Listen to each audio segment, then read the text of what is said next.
ఒక important breaking news అందుతుంది. యుద్ధ రంగంలో ఒక తెలుగు జవాన్ వీర మరణం పొందిన ఘటనకు సంబంధించిన న్యూస్ ఇది.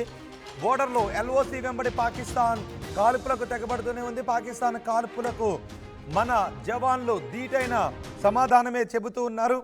అయితే పాకిస్తాన్ వైపు నుంచి వచ్చిన పాకిస్తాన్ చేసినటువంటి దాడిలో మన జవాన్ తెలుగు జవాన్ వీరమరణం పొందిన ఘటన చోటు చేసుకుంది. మురళీనాయక్ సత్యసాయి జిల్లాకు చెందిన వ్యక్తి. మురళీనాయక్ స్వస్థలం సత్యసాయి జిల్లా గోరంట్ల మండలం గడ్డం తండా. రేపు మన వీర జవాన్ పార్థివ దేహాన్ని సత్యసాయి జిల్లాకు తీసుకొని రావడానికి ఏర్పాట్లు చేస్తున్నారు.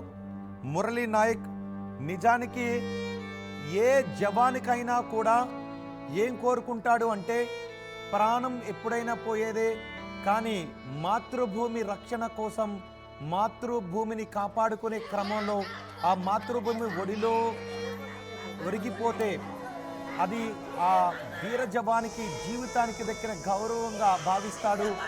అందుకే ఈ క్షణాలను ఏ మాటలతో చెప్పాలో నాకు అర్థం కావడం లేదు. కానీ వాళ్ళ కుటుంబ సభ్యులు మాత్రం రోధిస్తూ ఉన్నారు. మరణం ఎవరినైనా బాధిస్తుంది. మరణం అనేది ఒక లోటు కాబట్టి వాళ్ళు బాధపడుతూ ఉండొచ్చు. కానీ ఆ కుటుంబం దేశం కోసం తమ బిడ్డ దేశం కోసం ప్రాణాలు అర్పించాడు అని భరతమాత భూ గడ్డపై ఎప్పటికీ ఆ పేరు చిరస్థాయిగా ఉండిపోతుంది. యుద్ధ రంగంలో తెలుగు జవాన్ వీరమరణం పొందాడు. పాకిస్తాన్ కాల్పులకు ధీటైన సమాధానమిస్తూ పాకిస్తాన్ కాల్పులకు ధీటైన ఎదురు కాల్పులు జరుపుతూ మన జవాన్ మురళీనాయక్ కన్నుమూశారు. మురళీనాయక్ స్వస్థలం సత్యసాయి జిల్లా. రేపు స్వగ్రామానికి ఆయన పార్థివ దేహాన్ని తీసుకుని రావడానికి ఏర్పాట్లు చేస్తున్నారు. సోమందేపల్లి మండలం నాగినాయిని చెరువు తండాలో మురళీనాయక్ స్వస్థలం అది. సోమందేపల్లిలోని విజ్ఞాన స్కూల్లో మురళీనాయక్ చదువుకున్నారు. మురళీనాయక్ మృతితో మురళీనాయక్ కుటుంబ సభ్యులు శోక సముద్రంలో ఉండిపోయారు. శోక సముద్రంలో వాళ్ళను ఓదార్చడం ఎవరి తరం కావడం లేదు. మురళీనాయక్ దేశం కోసం ప్రాణాలను అర్పించాడు.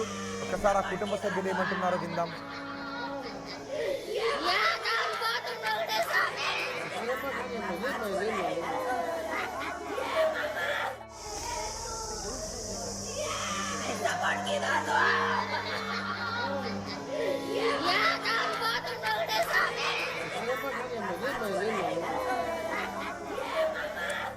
సారి మురళీనాయక్ స్వస్థలానికి వెళ్దాం. మురళీనాయక్ స్వస్థలం దగ్గర నుంచి పూర్తి సమాచారం అందించడానికి మా ప్రతినిధి చల్లనాయుడు అందుబాటులో ఉన్నారు.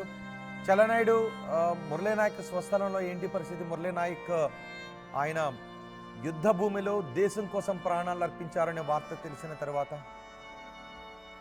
రోహిత్ వీరమరణం ఏదైతే ఉందో ఈ రోజు జరుగుతున్నటువంటి భీకర పోరులో ఏకంగా అనంతపురం జిల్లా సత్యసాయి ఉమ్మడి అనంతపురం జిల్లాకు చెందినటువంటి మురళీనాయక్ మృతి వీరమరణం పొందడం అనేది వారు ఒకవైపు గర్వంగానే చెప్పుకుంటూనే మరొక వైపు కడుపు తీపితో వారు రోదన అనేది అరణ్య రోదనగా కనిపిస్తుంది. చూడొచ్చు మనం. వాళ్ళు రోధిస్తుంటే చుట్టుపక్కల వాళ్ళు చాలా మంది అక్కడికి గ్రామస్తులు కూడా చేరుకుంటున్నటువంటి నేపథ్యం. ఇప్పుడిప్పుడే రాత్రి శ్రీనగర్ లో జరిగినటువంటి ఎదురు కాల్పుల్లో మురళీనాయక్ మృతి చెందినట్టుగా మనకు సమాచారం అందుతుంది.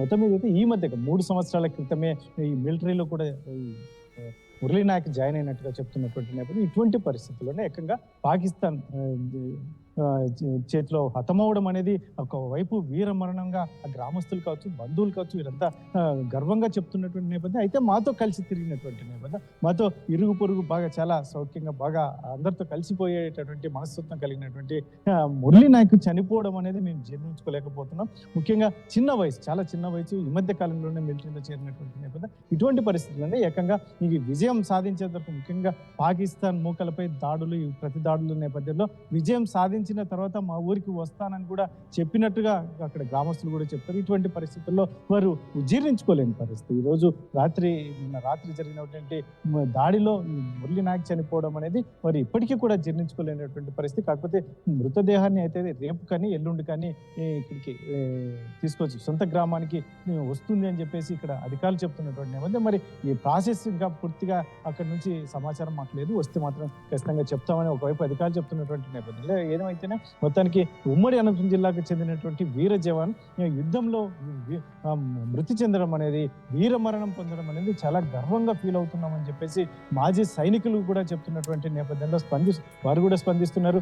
మాకు ఎందుకంటే ఒకవైపు ప్రాణం కోల్పోవడం చాలా బాధగానే ఉంది, కానీ కాకపోతే తను పోరాడి ముఖ్యంగా రాత్రిపూట తను గస్తీ కాస్తున్నటువంటి నేపథ్యంలో అంటే ఆ యుద్ధంలో మమేకమవడం, ఆ యంగ్స్టర్ చాలా యాక్టివ్గా ఉండేవాడని సొంత గ్రామస్తులు చెప్తున్నటువంటి నేపథ్యంలో మరి ఇప్పటికైతే మాత్రం అతని మరణాన్ని జీర్ణించుకోలేని పరిస్థితులు అయితే ఇక్కడ నెలకొని ఉన్నాయి.